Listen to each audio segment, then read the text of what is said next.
This video is strictly for educational purposes. Please do your own research before investing. This is not a trading or investing advice. नमस्ते everyone, आज बात करेंगे Tata power के बारे में।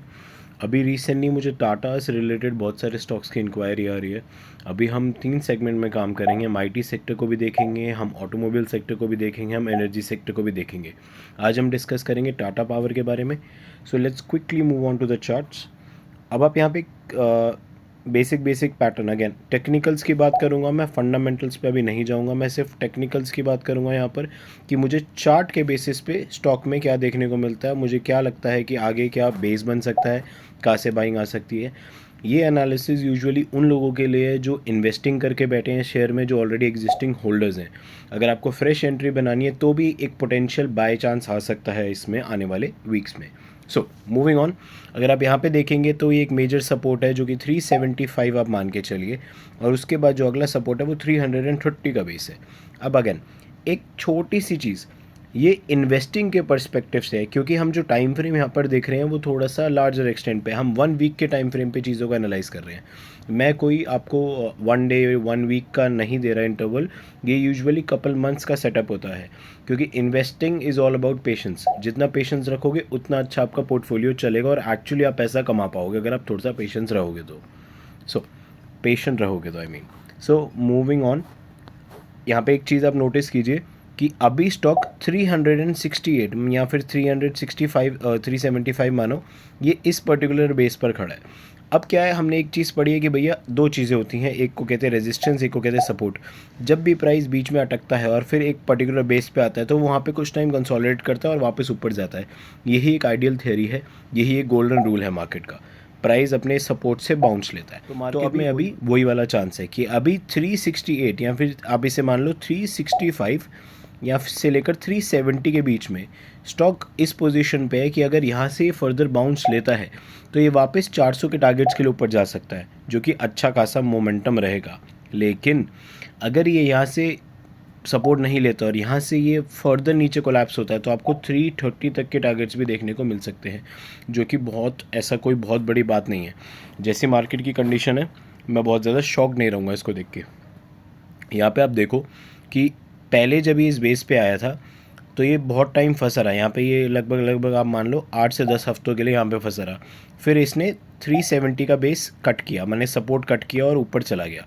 ये रेजिस्टेंस जैसे कट हुआ था ये सपोर्ट बन गया उसके लिए, तो ये वहाँ पे फंसा रहा। इट्स बिन मंथ्स वहीं फंसा रहा, वापस फिर नीचे अगेन। फिर से एक चीज़ देखी थी कि जब इस पर्टिकुलर पॉइंट पे प्राइस आया था तो वहाँ से अगेन फिर एक अच्छा बाउंस आया और वो उसने एक्चुअली बहुत अच्छा पीक दिया था। अब यहाँ पे देखो कि 330 या 340 के बाद वो सीधा 465 तक गया था, जो कि एक बहुत बड़ा पीक था। सो अगेन अभी प्राइस उसी पर्टिकुलर जोन पे दोबारा आने को रेडी हो रहा है।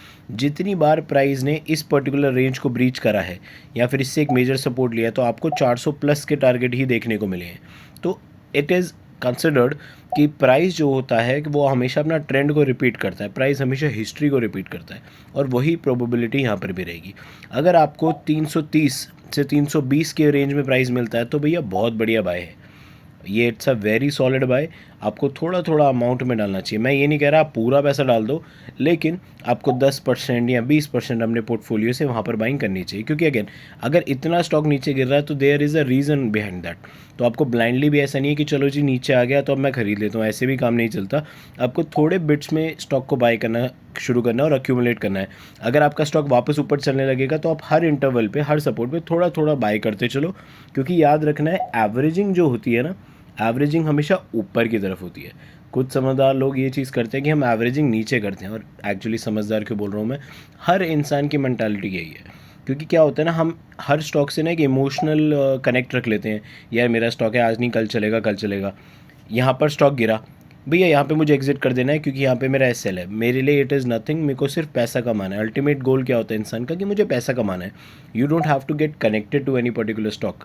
तो मुझे पता है यहाँ पर आ गया तो मेरे को एसएल से निकलना है, बट बंदे क्या करते हैं, यहाँ बाय किया, यहाँ बाय किया, यहाँ बाय किया, यहाँ बाय किया, यहाँ बाय किया, और एक पॉइंट पे आता है कि उनका इतना कैपिटल इन होता है और वो स्टॉक कभी शायद रिकवर करे। It can take months, it can take years, वो बंदा बेचारा वहीं फंसा रह जाता है। तो हमें ये एरर्स नहीं करने मार्केट में, हमें इसको लेकर बहुत this video is strictly for educational purposes. Please do your own research before investing. मैं आपको ये बाइंग या सेलिंग रिकमेंडेशन नहीं दे रहा, this is just an educational perspective. So अब अगर आप यहाँ पे देखेंगे तो मेजर क्रक्स क्या रहेगा कि अगर 360 या फिर 370 बोलता हूँ मैं, 370 ब्रीच नहीं होता और यहाँ पे एक पॉजिटिव हमें कैंडल देखने को मिलती है 1 से लेकर 2 दिन लगातार, तो हमारा चांस है कि ये वापस 400 की रेंज में जाने के लिए ऊपर चढ़ेगा। क्योंकि आप यहाँ पे एक और चीज़ देखो कि ये एक पर्टिकुलर ट्रेंड लाइन थी और ये एक ट्रेंड लाइन थी। ऊपर की तरफ तो ट्रेंड लाइन कटी नहीं, यहाँ से रिजेक्शन, यहाँ से रिजेक्शन, रिजेक्शन, रिजेक्शन, और यहाँ से भी buying buying buying buying buying. लेकिन अभी रिसेंट टाइम में ये यहाँ से ब्रीच हो गया, ये नीचे की तरफ ब्रेकआउट आ गया और ये वापस नीचे आ गया। अब जैसे ब्रेकडाउन हुआ वो स्टॉक वापस इस पर्टिकुलर सपोर्ट पे आ गया। तो अब चांस है कि स्टॉक यहाँ आएगा, थोड़ा कंसोलिडेट करेगा और ऊपर चलेगा। और दूसरी पॉसिबिलिटी क्या होगी कि स्टॉक आया लेकिन सस्टेन नहीं कर पाया और वापस नीचे के बेस पे चला गया। तो ये दो पॉइंट ऑफ व्यू रहते हैं जो कि है। अब इसका सिंपल सा लॉजिक ये है कि मार्केट की कंडीशन के हिसाब से हमको एक्ट करना पड़ेगा। मार्केट की जैसी सिचुएशन होगी हम उसके हिसाब से इन्वेस्टिंग करेंगे। अगर आप यहाँ पर प्लान कर रहे हो बाइंग का, तो मैं कहूँगा कि आपको थोड़ा सा पेशेंस रखना चाहिए और आपको बहुत मतलब again 10% is a good amount यहाँ पर बाइंग करने के लिए। कि अब आपके पास अगर आपने 5,000 डाल दिया, 10,000 डाल दिया, तो that is good enough. But आपको इतना पैसा नहीं डालना कि आप ये सोचो कि जी मैं एक साथ ही सारा ले लूँ, वो भैया आप बर्बाद हो जाओगे। बहुत मार्केट की कंडीशन इतनी खास नहीं है कि आप मेजर इन्वेस्टिंग करके बैठो। तो अगर आप यहाँ पे बाय करना चाहो तो छोटे चंक्स में बाय करो और अपनी कैपिटल के हिसाब से बाय करो। ब्लैंक किसी पर ट्रस्ट करके मत करो। आपको लगता है कि it is a good buy, then go for it. But ideal price should be, अगर ये 330 से लेकर 340 के रेंज में आता है या 320 के रेंज में आता है, तब that would be a very good price to buy, and हम उधर से बाइंग करके फिर लॉन्ग टर्म के लिए बैठ सकते हैं। So that is my take on Tata Motors, I mean Tata Power. And मैं टाटा मोटर्स के लिए भी एक फॉलोअप वीडियो बना दूंगा वेरी सून। सो अगर आप चाहते हैं हम आपके लिए कोई स्टॉक एनालाइज करें, आप नीचे कमेंट करके हमें बता सकते हैं, and I would be more than happy to do that for you. Thank you so much for watching.